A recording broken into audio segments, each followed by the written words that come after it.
नमस्कार दोस्तों, GP Singh concept कुछ अलग में आपका स्वागत है।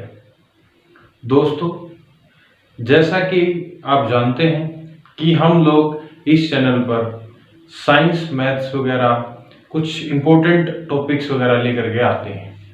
आज दोस्तों 10वीं क्लास का चैप्टर नंबर 16 और 8वीं क्लास के चैप्टर में से और 9th क्लास के चैप्टर, लास्ट वाले जो चैप्टर होते हैं उनमें से सभी में से एक कॉमन जो टॉपिक है उसके बारे में हम आज डिस्कशन करने वाले हैं। दोस्तों, ये डायरेक्ट चैप्टर मैंने 10वीं क्लास से उठाया है क्योंकि अभी बोर्ड की परीक्षाएं शुरू होने वाली हैं, तो इस बात को ध्यान में रखते हुए ताकि आप उसको समझ पाएं और एग्जाम में भी उसके बारे में थोड़ा सा लिख पाएं, इस बात को ध्यान में रखते हुए मैंने ये टॉपिक उठाया है। आइए दोस्तों, अपना जो चैप्टर है वो ये मैंने आपको बता ही दिया कि 10वीं क्लास का चैप्टर नंबर 16 जो है वो डायरेक्टली लिंक है मैनेजमेंट ऑफ नेचुरल रिसोर्सेज। हम लोग इस वीडियो में इस चैप्टर को पूरा का पूरा कवर करेंगे। जो भी इसके बारे में महत्वपूर्ण बातें हैं, जो समझने लायक बातें हैं, रटने की चीजें नहीं है, बस उनका बेस समझना है। और ये मैं आपको बता देता हूं कि ये आपके जीवन से भी बहुत ज्यादा जुड़ी हुई है। अगर आप इसको डेली लाइफ में रिलेट करके देखेंगे तो इस चैप्टर को बहुत गहराई से और अच्छे तरीके से समझ पाएंगे। मेरी कोशिश रहेगी कि मैं आप लोगों को एक एक बात को आसान भाषा में समझा सकूं। तो आइए दोस्तों, इसी शुरुआत करते हैं।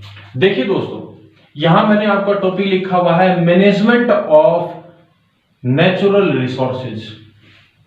अब आपने ये बात पता है कि मैनेजमेंट जो होता है, मैनेज का मतलब क्या होता है? देखभाल करना, संभालना किसी चीज को, व्यवस्थित करना किसी चीज को। आप जैसे कि कोई आपने सुना ही होगा, शादियां होती हैं उनके अंदर बोला जाता है कि भाई इस चीज को आप मैनेज कीजिए, यानी मतलब संभालिए, उसको देखिए कि उसके बारे में आप क्या कर सकते हैं। नेचुरल रिसोर्सेज का मतलब ये है, नेचर का मतलब प्राकृतिक, ठीक, और रिसोर्स का मतलब क्या होता है? संसाधन।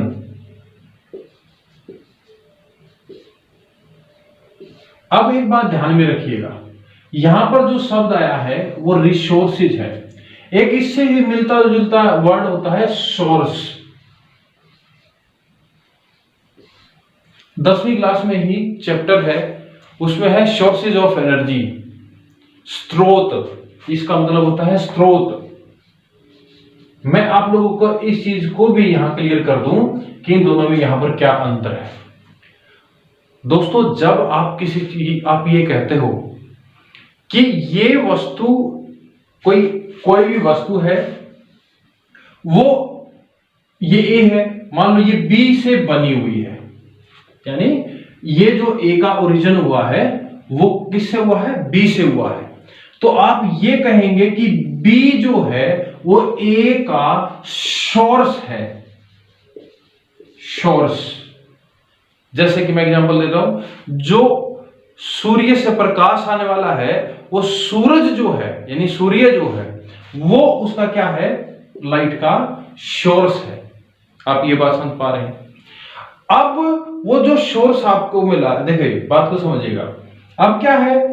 कोई भी वस्तु, कोई स्थान, कोई चीज जिसका आप अपनी जरूरतों के हिसाब से, जो आपकी नीड है, जो नेसेसिटी है, उसके हिसाब से अगर आप उसका इस्तेमाल करते हो, आप उसका अपने जीवन में क्या करते हो? इस्तेमाल करते हो। जैसे कि बस है, वो एक तरीके का रिसोर्स है। ये बात ध्यान रखिएगा, जिसका आप, कोई भी चीज जिसका आप क्या करोगे? इस्तेमाल करोगे, संसाधन है वो आप लोगों का।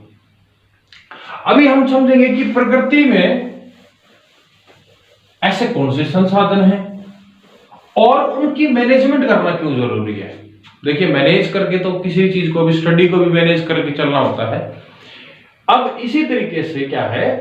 नेचुरल रिसोर्सेज, यानी पहले तो ये समझिए कि नेचुरल रिसोर्सेज कौन कौन से हैं। एक बार ये समझना बहुत जरूरी है। प्रकृति के अंदर, प्रकृति ने हमें बहुत सारी ऐसी चीजों से नवाजा है, हम लोगों को ये प्रकृति ने प्रोवाइड की हैं, जिनका हम अपनी जिंदगी में बहुत क्या करते हैं, इस्तेमाल करते हैं। एग्जाम्पल, उदाहरण के तौर पर समझिएगा, जैसे कि आप एयर के बारे में बात करें, एयर यानी वायु। अगर आप वाटर के बारे में बात करें, आप लैंड यानी सॉइल के बारे में बात करें, आप फॉरेस्ट के बारे में बात करें, आप उस जंगल में यानी वन में रहने वाले जो जीव हैं, एनिमल्स हैं, यानी वहां की क्या है, वाइल्ड लाइफ है, उसके बारे में बात करें। आप कहीं एयर की बात करें, वाटर की बात करें, सॉइल की बात करें, फॉरेस्ट की बात करें, उसके अंदर रहने वाले क्या हैं, जीव जो हैं, उनकी बात करें। या फिर आपने एक सुना होगा coal and petroleum, coal and petroleum, जिसको आप फोसाइल्स फ्यूल भी यानी जीवाश्म ईंधन भी बोलते हैं, फोसाइल्स फ्यूल बोलते हैं।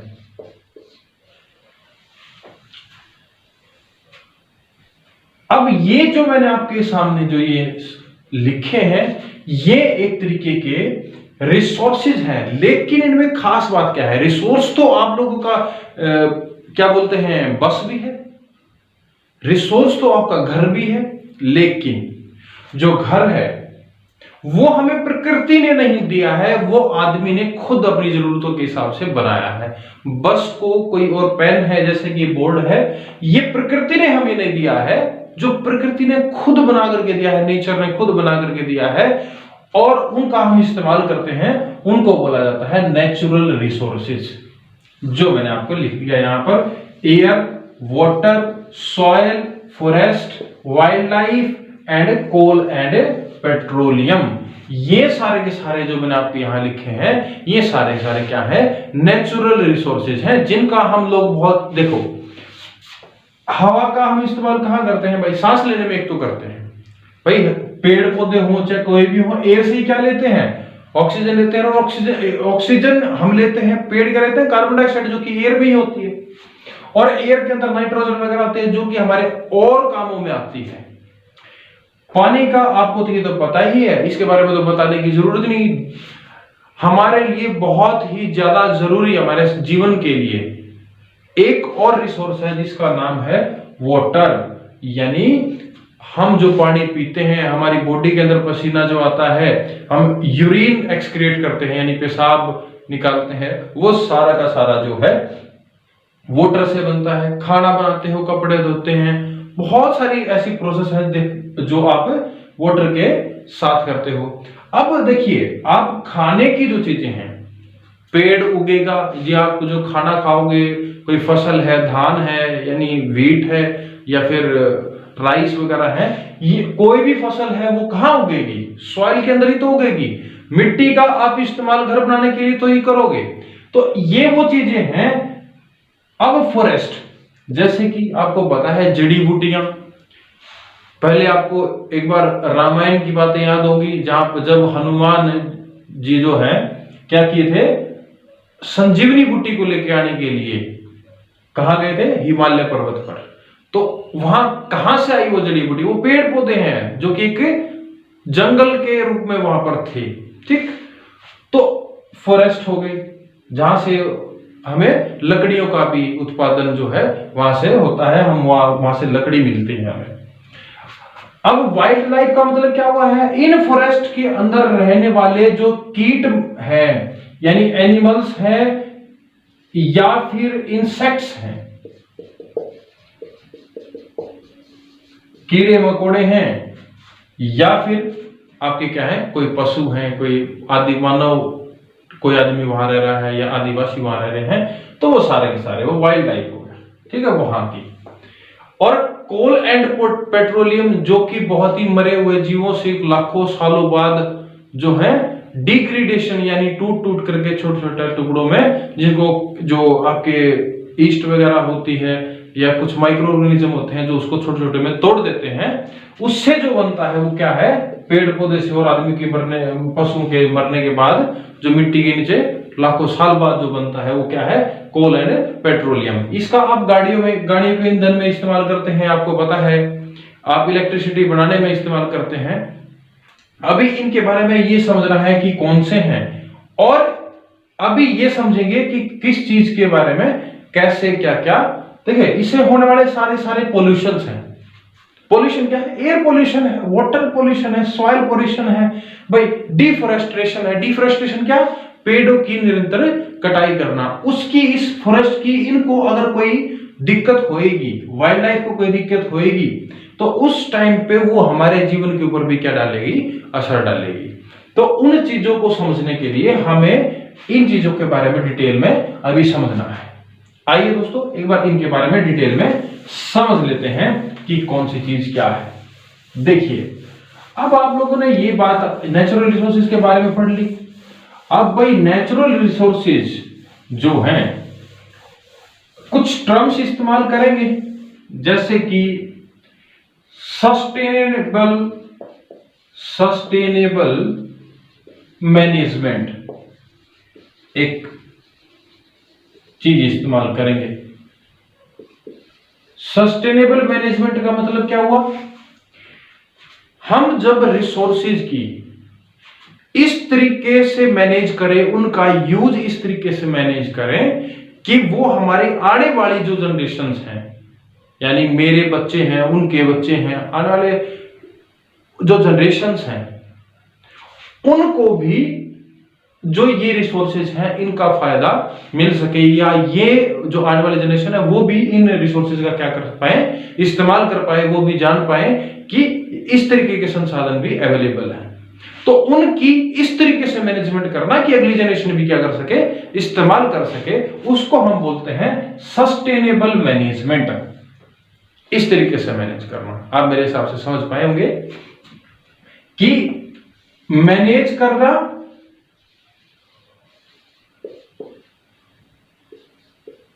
ताकि क्या, उसके जो न्यू जनरेशन है वो भी उन चीजों का क्या कर पाए, यूज कर पाए। ठीक, जैसे कि कोयला, पेट्रोलियम संसाधन है जिनका हम ओवर यूज कर रहे हैं या वेस्ट कर रहे हैं, उनकी वजह से क्या है, ये ज्यादा विलुप्त हो रहे हैं, खत्म होने लग रहे हैं धीरे धीरे। अगर ये हम ऐसे ही निरंतर इनका इस्तेमाल करते रहे तो एक टाइम पर आकर के क्या हो जाएंगे, खत्म हो जाएंगे। और इनका जो फायदा है, इनका जो बेनिफिट्स है, जिस तरीके से हम इन चीजों का इस्तेमाल कर रहे हैं, हमारी आने वाली जनरेशन क्या नहीं कर पाएंगी, इस्तेमाल नहीं कर पाएंगी। अब देखिए, बात को समझिए। अब इनको बचाने के लिए अलग अलग बहुत सारी क्या हुई हैं, मूवमेंट्स हुई हैं। मैं अभी उसको मोटा मोटा सा बता देता हूं, क्योंकि वो आप लोगों के ज्यादा याद करने लायक, मतलब ज्यादा अच्छे तरीके से आप ये सोचे कि भाई इसको रटना ही है, ऐसा उसको याद करने की जरूरत नहीं। मोटी मोटी जो इंपॉर्टेंट बात होगी वो आपको मैं बता देता हूं। जैसे कि दोस्तों, पानी है, वाटर है, एक रिसोर्स है बहुत अच्छा, ये आपकी डेली लाइफ की नेसेसिटी है ना, डेली लाइफ नेसेसिटी।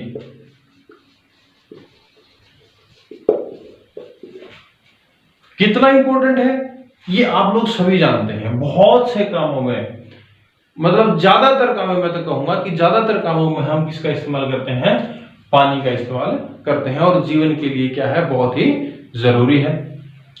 अब क्या है कि इसका हम जिस तरीके से इस्तेमाल कर रहे हैं, जैसे कि आप लोगों को ये तो पता होगा कि अर्थ का जो टोटल सरफेस है उसका 75% किससे ढका हुआ है, पानी से ढका हुआ है।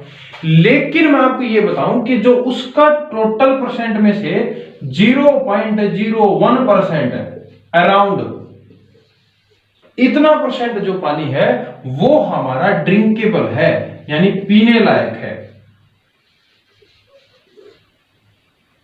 तो अब इसका हम क्या कर रहे हैं, ओवर यूज कर रहे हैं। तो उसकी वजह से एक टाइप पर के वाटर क्राइसिस आ सकता है। जैसे कि आपने अभी न्यूज में सुना होगा, कोल क्राइसिस आने वाला है। कोल क्राइसिस, कोयला की जो उत्पादकता थी वो भारत की दूसरे नंबर पर है, पहले नंबर पर चाइना है, लेकिन फिर भी हमारे पास क्या है, अवेलेबिलिटी कम हो गई है, इतना ओवर यूज कर दिया है हमने उसका। अच्छा, अब जो वाटर है इसको, जैसे कि गंगा है एक बहुत ही पवित्र नदी जो हमारे भारत की मानी जाती है, सदियों से ही, पहले सरस्वती मानी जाती थी, अब गंगा मानी जाती है, जो कि हिमालय पर्वत से, हिमालय जो पर्वत है वहां से क्या है ये निकलती है, और वहां से बहुत सी हजारों जड़ी बूटियां उनसे टकरा करके ये जो पानी है गुजरता है, और ये बहुत ही पवित्र क्या माना जाता है, इसका पानी बहुत ही पवित्र माना जाता है। लेकिन इस पवित्र नदी को भी हम लोगों ने इस्तेमाल करके, जैसे कि इंडस्ट्री वेस्ट हो गया, इंडस्ट्री वेस्ट हो गया भाई, लोकल वेस्ट का ही मतलब यहां समझना, लोकल वेस्ट का मतलब ये कहना चाह रहा हूं कि जो इस नदी के आसपास रहने वाले इलाके हैं और जो लोग हैं वो अपना जो कूड़ा करकट है या मल मूत्र है वो इसके अंदर छोड़ दें, तो मैं उसको लोकल वेस्ट से डिनोट कर रहा हूं। इंडस्ट्री का वेस्ट है, इसके पास कोई कारखाने हैं तो वो, और बहुत सारे लोगों इसके अंदर, जैसे कि आपने एनिमल्स वगैरह हैं, भैंस वगैरह हैं, वो इसके अंदर नहलाते हैं लोग, कुछ खुद भी नहाने जाते हैं, तो इसको बहुत सारा क्या किया गया है, पोल्यूट किया गया है। प्लास्टिक बोतल्स वगैरह इसके अंदर ऐसे चलते ही, अगर आप कहीं जा रहे हो तो ऐसे देखा कि इसको नहर में या नदी में जो है इसको बहा दो, तो उसके अंदर बहुत सारा क्या हो गया है, पोल्यूशन क्रिएट होने लग रहा है। तो 1985 से अराउंड गंगा को प्रोटेक्ट करने की क्या चला हुआ है, कि प्लान चला हुआ है कि भाई इस गंगा को क्या किया जाएगा, पवित्र दोबारा से किया जाएगा, साफ किया जाएगा, जो इतनी गंदगी इसके अंदर फैली हुई है। तो एक हिस्ट्री के टाइप से एक क्वेश्चन ये भी बन सकता है कि कौन सा एक गंगा के ऊपर कब से प्लान जो है चला हुआ है। गंगा क्लीन करने का ये बना हुआ है। अब आप जैसे कि ये देखते हो स्वच्छ भारत अभियान, उसके अंदर स्वच्छता का क्या ध्यान रखा गया है कि जो हमारी लैंड वगैरह है या जो हमारे कूड़ा करकट जो हम इस्तेमाल करते हैं, जो कहीं पर भी ऐसे ही डाल देते हैं, उसको हम क्या करें, एक वेल तरीके से, अच्छे तरीके से किसी डस्टबिन वगैरह में या इकट्ठा करके रखें, उन चीजों के ऊपर फोकस करना है। अब वाटर देखिए, ध्यान से समझिएगा, अब पानी की बहुत सारी ऐसी स्कीम्स हैं, जैसे कि पानी का हम किस तरीके से मैनेज करते हैं और आदमियों तो किस तरीके से इसके अंदर इफेक्ट पड़ता है, कैसे पहुंचता है, हम लोग इरिगेशन में इस्तेमाल करते हैं। जैसे कि पानी को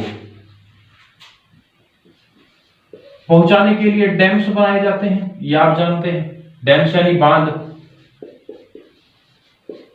ठीक भाई। इसके लिए रिवर्स हैं, इसके लिए टैंक्स हैं, इसके लिए आप लोगों की क्या है, कोई पॉन्ड्स वगैरह हैं। यहां से आदमी इन चीजों का, वाटर का इस्तेमाल करता है। और ये जो डैम्स बनाए जाते हैं, अब डैम्स बनाने का मेन पर्पज क्या है, इरिगेशन है और इलेक्ट्रिसिटी प्रोडक्शन है, इलेक्ट्रिसिटी प्रोडक्शन है। हम इलेक्ट्रिसिटी बनाने में भी पानी का क्या करते हैं, इस्तेमाल करते हैं। अब ये पर्पज जो है, गवर्नमेंट है ऐसी बहुत सारी क्या है, बांध बनवाती है, डैम्स बनाती है, और फिर उसका क्या करती है, डिवीजन करती है। डिवीजन का मतलब क्या, पानी का बंटवारा होगा कि भाई इस यहाँ के इलाके को ये पानी मिल जाएगा, यहाँ के पानी को, यानी जो फ्लो है, जो नदी का जो ज्यादा फ्लो है, उसको एक जगह पे क्या किया जाता है, इकट्ठा किया जाता है, और उसके बाद उसका क्या किया जाता है, डिस्ट्रीब्यूशन किया जाता है। और उस पानी को ऊपर से क्या है, कुछ टर्बाइन्स होती हैं, उनके ऊपर गिराया जाता है, और वो टर्बाइन घूमने से फिर क्या बनती है, इलेक्ट्रिसिटी बनती है। अच्छा, एक चीज, अभी मैं शब्द उसके बार बार इस्तेमाल करूंगा, एक चीज और समझ लीजिएगा आप लोग। एक है स्टेक होल्डर। अब ये स्टेक होल्डर क्या है, बात को समझिएगा। स्टेक होल्डर का मतलब वे कोई भी आदमी या कोई संगठन जो किसी भी वस्तु के अंदर उसके यूज का या उसको बचाने का इंटरेस्ट रखता है। यानी कोई चीज है, देखिए बात को समझिए, मान लो कोई ए चीज है, उस ए चीज के ऊपर कोई बाहर से, क्योंकि इसका यूज तो करना ही है, ये एक तरीके का रिसोर्स है, ए रिसोर्स है कोई, तो बहुत सारे क्या है, कोई संस्था हो सकती है, कोई आदमी हो सकते हैं, या गवर्नमेंट हो सकती है, जो इसके यूज को यूज करने के लिए या फिर इसको बचाने के लिए या इसके ऊपर अपना क्या है ये दिखाना कि ये मेरी चीज है, डोमिनेंस दिखाने के लिए इसके अंदर जो इंटरेस्ट रखते हैं उनको हम लोग स्टेक होल्डर कहते हैं। अब मैं आपको बताऊंगा, जैसे कि आपने नेशनल पार्क सुना होगा, गवर्नमेंट ने बहुत सारी क्या बनाई हुई है, नेशनल पार्क बनाए हुए हैं, राष्ट्रीय उद्यान बनाए हुए हैं। भाई वाइल्ड लाइफ सेंचुरी सुना होगा, ये कुछ ऐसे ही क्या है, आप लोग ये कह सकते हो कि ये कुछ तरह के संसाधनों का एक एरिया है जहां पर वहां के पेड़ पौधे पाए जाते हैं, वहां की जलवायु स्पेसिफिक होती है, वहां के जानवर होते हैं। अब उसको जो है गवर्नमेंट हो सकती है, यानी जैसे कि फॉरेस्ट डिपार्टमेंट होता है, फॉरेस्ट डिपार्टमेंट, जो फॉरेस्ट डिपार्टमेंट हो गया, या ऐसा हो सकता है जो आप लोगों के वन वगैरह हैं, उस वन के अंदर रहने वाले कुछ लोग हैं, यानी ट्राइबल पीपल्स हो सकते हैं, या कोई ऑर्गेनाइजेशन हो सकती है।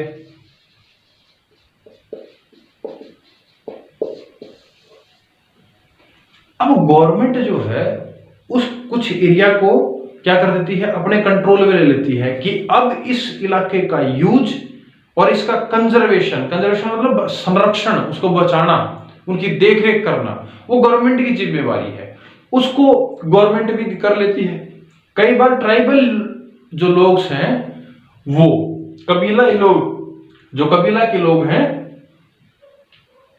वो भी इसके ऊपर अपना क्या जमाते हैं, अधिकार जमाते हैं, और वहां इसके इस्तेमाल करते हैं उन चीजों का। कुछ ऑर्गेनाइजेशंस होती हैं, एनजीओ वगैरह होती हैं, जो पेड़ पौधे लगाने का, कटाव, जानवरों को मारने से बचाने का, उनका इलाज करते हैं। आप यूट्यूब वगैरह पे देखते ही होंगे कि बहुत सारे जानवरों को, गायों को बचाने के लिए गौशालाएं जैसे हैं वो काम करती हैं। ऐसे ही ये सारे के सारे organisation, tribal peoples, forest department of government, ये सारे के सारे क्या है, स्टेक होल्डर है। यानी अपने आप को ये दिखाना कि मैं इसका यूज करूंगा और मैं इसको कंजर्व भी करूंगा, इसको संरक्षण भी दूंगा, इसको संभालूंगा भी, मैनेज करने का भी काम करेंगे, तो वो होते हैं स्टेक होल्डर। ये बात आपने समझ लेनी है। अच्छा, अब देखिए मैंने आपको बताया था कि वाटर जो है इसको मैनेज करने का, जो डैम्स वगैरह होते हैं, इसके स्टेक होल्डर कौन है? स्टेक होल्डर इसका कौन है? गवर्नमेंट है। अब गवर्नमेंट डैम्स वगैरह बनवाती है। अब इरिगेशन, इलेक्ट्रिसिटी प्रोडक्शन के लिए इसका मेन पर्पज होता है, लेकिन इसको बनाने के लिए इसके डिसएडवांटेजेस क्या है? मतलब देखो, अच्छी बात, डैम्स बनाने की अच्छी बात तो क्या है कि भाई इरिगेशन के लिए इस्तेमाल करते हैं, पानी का डिस्ट्रीब्यूशन हो सकता है, इलेक्ट्रिसिटी प्रोडक्शन हो रही है, ये भी अच्छी बात है। लेकिन एक इसको बनाने के लिए एक ह्यूज मनी लगती है, यानी पैसा बहुत खर्च होता है इसको बनाने में, पैसा बहुत खर्च होता है डैम्स वगैरह को बनाने में। जो कि किसका है पैसा? वो हमारा ही पैसा है, हम लोग ही जीएसटी वगैरह दे करके गवर्नमेंट में देते हैं पैसे। हमारे ही पैसे हैं, वो इसमें इस्तेमाल होते हैं। और यहां जहां डैम्स बनाया जाता है वहां का एक लार्ज एरिया बनाने के लिए क्या चाहिए होता है, अवेलेबल किया जाता है। अब उसके लिए ऐसा भी हो सकता है कि आदमियों को, कुछ गांवों को वहां से क्या किया जाए, स्थानांतरण किया जाए, यानी उनको ये कहा जाए कि आप यहां से इसको छोड़ करके किसी और जगह पे जाके रहने लग जाइए। तो अब वो जब वहां रहने लग जाएंगे तो उनको अपना घर भी छोड़ना पड़ गया। अब इससे फ्लड की प्रॉब्लम भी आ सकती है। अगर किसी वजह से डैम क्या है, टूट जाए, तो टूटने के बाद वो सारा का सारा पानी जो है आसपास के जो खेत वगैरह होंगे उसके अंदर भर सकता है। तो डिसएडवांटेज भी बहुत सारी है, ये आप लोगों को ध्यान में रखनी है। ये रिवर्स वगैरह है, टैंक वगैरह है, पॉन्ड्स वगैरह है, ये सारे के सारे क्या है, वाटर के हम यहां से क्या करते हैं, इस्तेमाल करते हैं, और इनको क्या किया जा रहा है, गंदा किया जा रहा है, या फिर इसका ओवर यूज किया जा रहा है। ठीक, अच्छा, अब एक और चीज समझिए, जैसे कि सॉइल है, मिट्टी है। मिट्टी के बारे में तो आपको पता ही होगा कि इरिगेशन वगैरह के लिए सारी चीजों के लिए क्या है, इस्तेमाल करते हैं हम लोग। और ओवर यूज ऑफ फर्टिलाइजर्स, अगर हम सॉइल के अंदर ज्यादा यूज करते रहेंगे फर्टिलाइजर्स का, इंसेक्टिसाइड्स का, विटीसाइड्स का, कीटनाशक जो होते हैं कीड़े मारने के लिए, या फिर जो खरपतवार होती है, विडीसाइड्स जो होती है, अगर उसका इस्तेमाल हम लोग करेंगे, बहुत ज्यादा इस्तेमाल करते रहेंगे, या एक ही फसल का हम बार बार इस्तेमाल करते रहेंगे, तो उस टाइम पे जो फर्टिलिटी है होती है सॉइल की, वो भी क्या होती है, डैमेज होती है। जिसकी वजह से जो फर्टिलिटी अगर कम हो जाएगी तो उस टाइम पे क्या क्या आ सकती है, बंजर भूमि हो सकती है। बंजर को मैं सिर्फ लिखूंगा बैरन, बंजर। अब वो बंजर हो जाएगी भाई, तो उससे क्या हो सकता है, आने वाले समय में हमें फूड क्राइसिस देखने को मिल सकता है, खाने की कमी हो सकती है, अगर धीरे धीरे ऐसा ही होता रहा तो इसके लिए एक तो ऑर्गेनिक फार्मिंग सॉल्यूशन हो सकता है। हाँ, एक दो चीज और बताना मैं भूल गया, वाटर के अंदर एक वाटर हार्वेस्टिंग आपने सुना होगा। सॉल्यूशन क्या है, वाटर हार्वेस्टिंग। वाटर हार्वेस्टिंग का मतलब क्या होता है, जैसे कि पानी है, उस पानी का अगर बारिश हो रही है तो पानी के, अगर बारिश का जो पानी है, अगर हम उस पानी को एक यूज के लिए, बाद में यूज करने के लिए, अगर उस पानी को किसी जगह पे अगर इकट्ठा कर लें, और उस इकट्ठा करने के बाद अपनी जरूरत के हिसाब से उसका क्या करें, इस्तेमाल करें। जैसे कि छत के ऊपर आपने कुछ पाइप वगैरह लगा दी, नीचे एक पक्का ईंटों का आपने क्या किया, एक गड्ढा बनवा दिया, उस गड्ढे के अंदर ऊपर छत से पानी जो है उसमें भर रहा है, और बाद में आप पशुओं को नहलाने के लिए, या फिर गाड़ी वगैरह धोने के लिए, या किसी टाइम पे और कोई इस्तेमालों में अगर उसका इस्तेमाल कर लेते हो, तो उस चीज को हम क्या बोलते हैं, वाटर हार्वेस्टिंग। वाटर हार्वेस्टिंग एक गुड एग्जांपल है कि आप किस तरीके से पानी को बचा सकते हैं। अच्छा, अब ऑर्गेनिक फार्मिंग आप कर सकते हैं सॉइल के अंदर, मिट्टी को अच्छा बनाने के लिए। एक डिफरेंट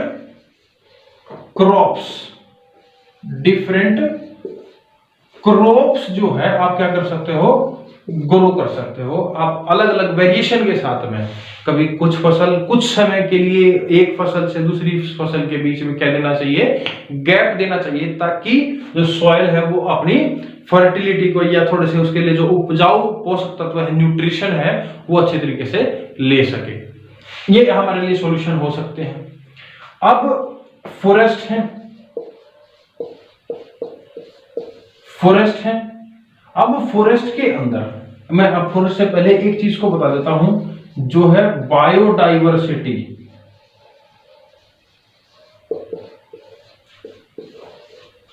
बायोडाइवर्सिटी। बायोडाइवर्सिटी का सिंपल मतलब क्या होता है कि बायोलॉजिकली कोई भी चीजें जैसे कि air, temperature, animals, forest, land यानी प्लांट्स, उन सब का एक स्पेसिफिक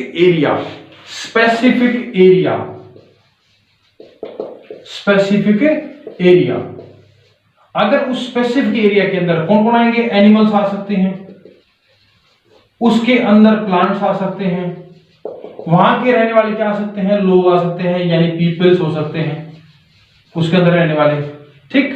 वहां का टेम्परेचर, वहां की किस तरीके की ह्यूमिडिटी है ना, नमी कैसी है, वहां का मौसम कैसा है, वो सारी चीजें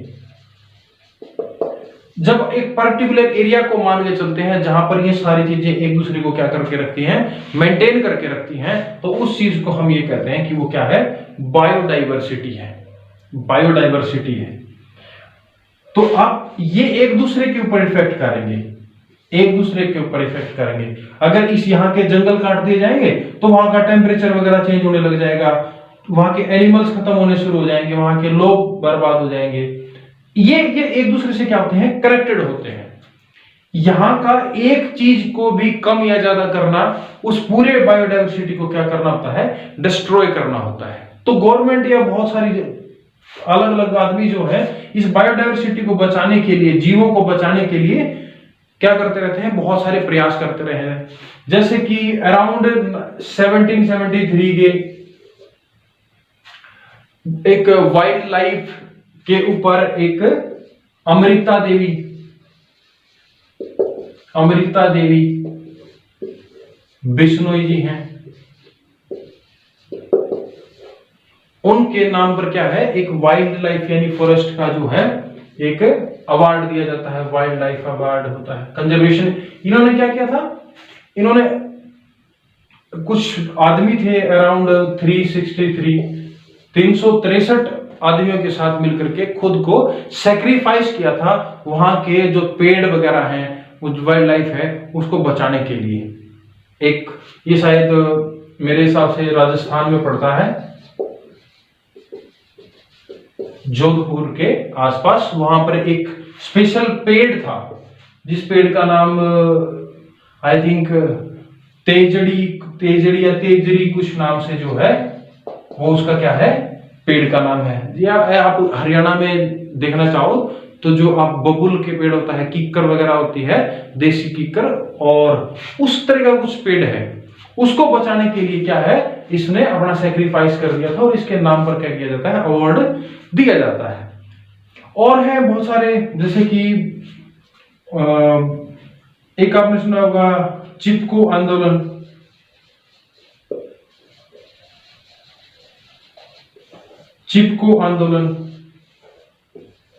ये चिपको आंदोलन भी क्या है, wild life sanctuaries, wild life को जो है, जो जीव वन है, उनको बचाने के लिए ये भी एक तरीके का क्या किया गया था, आंदोलन शुरू किया गया था दोस्तों, ठीक।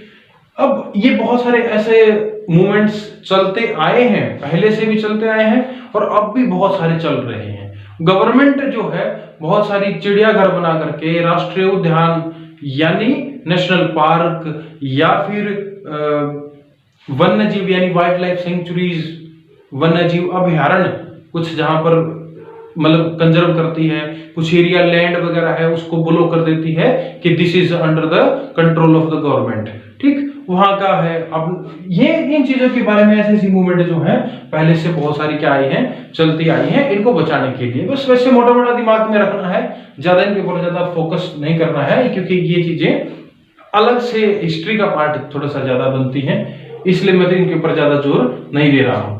अच्छा देखिए क्या है, बायोडाइवर्सिटी आपने समझ लिया। अब फॉरेस्ट जो है, अब फॉरेस्ट के अंदर से आपको बहुत सारी क्या है, जड़ी बूटियां यानी मेडिसिन्स वगैरह मिलती हैं, ठीक। तो मेडिसिन वगैरह हो गई, आपको इससे लकड़ी यानी वुड वगैरह मिलती है। और जो हमारे बहुत सारे जो है स्टेक होल्डर हैं, स्टेक होल्डर कौन से, गवर्नमेंट हो गई, और इंडस्ट्रियलिस्ट भी हो सकते हैं, इंडस्ट्री वगैरह, क्योंकि पेड़ की कटाई की जाती है, जंगल को साफ किया जाता है, वहां पर क्या लगाई जाती है, फिर इंडस्ट्री वगैरह लगाई जाती है।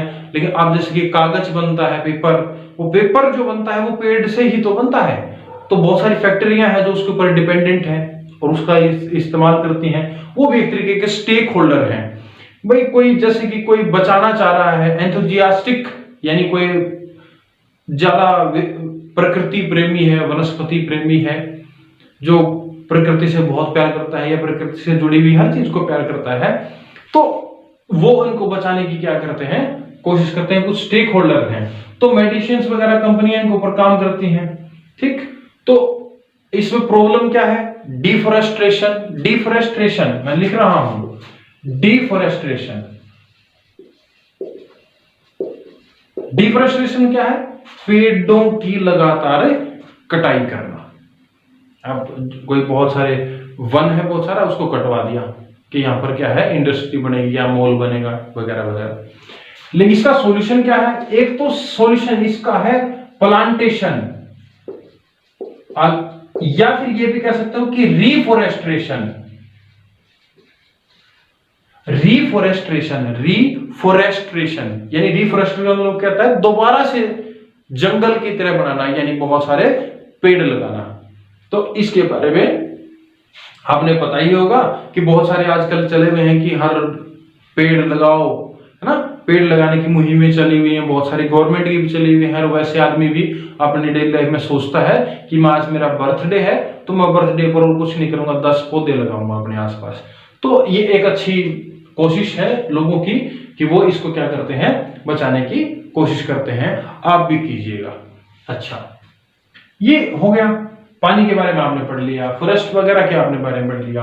अब एक बहुत ही इंपॉर्टेंट एक और रिसोर्स बचता है जो आपका है, आपका बचता है coal and petroleum. Coal and petroleum. अब कोल एंड जो पेट्रोलियम है, अब कोयले का इस्तेमाल करते हो भाई, इलेक्ट्रिसिटी बनाने में इस्तेमाल करते हो, है ना, और बहुत सारी आप गैसेस प्राप्त करने के लिए, या फिर आप इसका बहुत सारी फैक्ट्रीज में इस्तेमाल करते हो, फैक्ट्री या इंडस्ट्री के अंदर प्रोडक्ट को तैयार करने के लिए। आपने कोल तार सुना होगा, कोल तार यानी तार कोल, ये जो रोड के ऊपर इस्तेमाल किया जाता है, एक बिटुमीन होता है, वो भी इसी का प्रोडक्ट होता है। ठीक, बाई प्रोडक्ट है इसी का। अब पेट्रोल वगैरह है, जैसे कि डीजल हो गया, ठीक, और पेट्रोल हो गया, जो आपके घर में सिलेंडर होता है एलपीजी वाला, लिक्विफाइड पेट्रोलियम गैस, एलपीजी का जो सिलेंडर है वो सारे इसके प्रोडक्ट हैं। अब ये और बहुत सारे हैं, मतलब मैं एक्स्ट्रा लिख रहा हूं, तो ये हमारे फॉसिल फ्यूल है, नेचर में अवेलेबल किए हैं ये।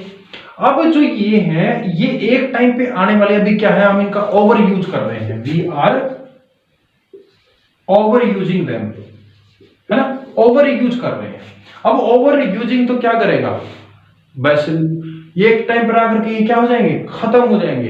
अब बनते ये लाखों साल में है, अगर एक दो दिन की बात हो कि कल बन जाएगा कोई नहीं, तो फिर समझ में आता है कि इस्तेमाल कर लें। लेकिन ये चीजें बनने ही लाखों साल बाद हैं, तो इनका इस्तेमाल करना जो है, एक तो पोल्यूशन होता है, इससे प्रॉब्लम एक तो है पोल्यूशन, दूसरी इसकी है अवेलेबिलिटी, यानी अवेलेबल बहुत कम है।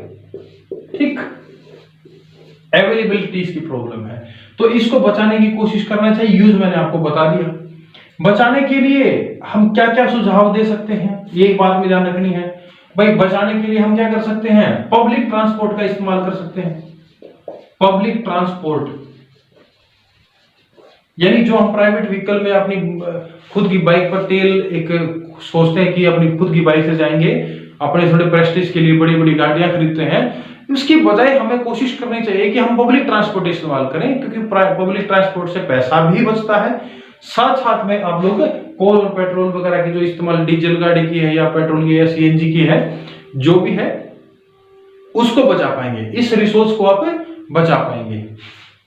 पोल्यूशन को भी रोक पाएंगे। एक ये भी अच्छी चीज है, क्योंकि इससे बहुत से पोल्यूशन क्रिएट होने से क्या है, मतलब इसके अंदर नाइट्रोजन है भाई, हाइड्रोजन है, सल्फर है, कार्बन वगैरह है, बहुत सारे ऐसे एलिमेंट हैं जो बहुत ही जहरीली गैसेस जो हैं, जब ये इसका इस्तेमाल करते हैं, बहुत सारी जहरीली गैसें हवा में मिलती हैं, जो फिर सांस के अंदर, जो हम सांस लेते हैं, एयर में मिलकर के हमारे अंदर जाती हैं। और एसिड रेन आपने सुना होगा, एसिड रेन के थ्रू भी ये नीचे आती हैं। तो बहुत सारी प्रॉब्लम क्या करते हैं, क्रिएट करते हैं। कैंसर है, फेफड़ों की कोई बीमारी है, बहुत सारी नई नई बीमारियों को जन्म देती हैं। तो उससे रोका जा सकता है, तो उससे रोका जा सकता है। पब्लिक ट्रांसपोर्ट इस्तेमाल कर सकते हैं भाई। इलेक्ट्रिसिटी को बचाने के लिए इस्तेमाल कर सकते हैं, यानी आप कम से कम बिजली का इस्तेमाल करें, ठीक है। एक मैं आपको लास्ट में बहुत इंपॉर्टेंट क्वेश्चन है, मैंने सोचा उसको इत्मीनान से आराम से बताऊंगा। अभी एक टॉपिक बचता है 3R, मैं लिख देता हूं यहां पर ताकि याद रह जाए। 3R को मैं लास्ट में बाद में बताऊंगा आप लोगों को। अब क्या है, पब्लिक ट्रांसपोर्ट, इलेक्ट्रिसिटी का इस्तेमाल कीजिए, ठीक। और क्या कर सकते हैं इसको बचाने के लिए भाई, अगर इससे जुड़े भी, जैसे जहां जहां कहीं भी हमें ना पेड़ पौधे लगाओगे, तो बाय एक तरीके से ये है कि वो इसको तो क्या इफेक्ट करेगा, बस ये है कि आप पॉल्यूशन को कंट्रोल कर पाएंगे उससे, ये चीज समझ पाएंगे आपको। तो 2-4 आइडिया इसका रखें, यूजेस भी ध्यान में रखें और लिमिटेशन भी ध्यान में रखें, ठीक। और वो चीज क्या होती है, ये फॉसिल फ्यूल कैसे बनते हैं, ये आप सोर्सेस ऑफ एनर्जी के अंदर जो चैप्टर है उसके अंदर पढ़ ही चुके होंगे मेरे हिसाब से। अब बात करते हैं 3R की। अब ये 3R है क्या, ये समझना है, क्या फायदा है और क्या कर सकते हैं उसको समझना है। देखिए 3R, ये बहुत ही इंपॉर्टेंट क्वेश्चन है बोर्ड की क्लासेस में। व्हाट इज 3R या full form of 3R, demonstrate it, explain it, इसके 3-4 नंबर का क्वेश्चन ही अलग से एक बन जाता है। देखिए 3R बेसिकली मैनेजमेंट है नेचुरल रिसोर्सेज की, कि कोई भी नेचुरल रिसोर्सेज है, हम उसका क्या कर सकते हैं, उसको मैनेज करने के लिए क्या क्या स्टेप ले सकते हैं डेली लाइफ में। तो ये 3R है, ये बेसिकली एक तो रिड्यूस, रिसाइकल और रीयूज, इन 3 आगे आप देख सकते हो जो कैपिटल लेटर से मैंने लिखा है, शुरुआत का जो लेटर है वो तीनों के तीनों क्या है, R है, इस वजह से इसका नाम क्या है, 3R है, ठीक। अब रिड्यूस में क्या कर सकते हो कि आप किसी चीज का जो इस्तेमाल कर रहे हो, संसाधन का, कोई भी, चाहे वो कोल हो, पेट्रोलियम हो, या फिर कोई भी, मतलब कोई भी नेचुरल रिसोर्सेज है, आप उसका क्या कर सकते हो, उसका इस्तेमाल कम कर सकते हो। यानी आप उसका इस्तेमाल जो कर रहे हैं वो कम मात्रा में कर सकते हैं। तो रिड्यूस का मतलब क्या हुआ, यूज लेस।